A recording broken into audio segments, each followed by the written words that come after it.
پر حملہ نہ کرتے ہیں۔ یہ ان کے مذہب کا حال ہے، جبکہ مذہب نہیں سکھاتا آپس میں بیر رکھنا۔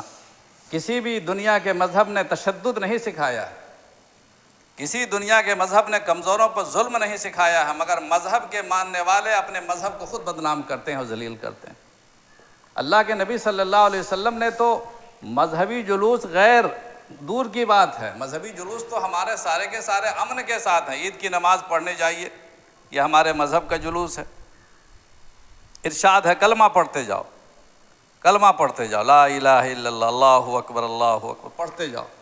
جب انسان ذکر میں لگا رہے گا اور فکر میں لگا رہے گا تو دوسروں پہ حملہ کیا کرے گا؟ ذکر پڑھ، آہستہ سے، بقرعید میں زور سے پڑھو، عید الفطر میں آہستہ آہستہ پڑھتے جاؤ، نظر نیچی رکھو، ایک راستے سے جاؤ تو دوسرے راستے سے واپس آؤ۔ مذہبی جلوس کی تو شان ہی الگ ہے۔ حرمین شریفین میں جائیے،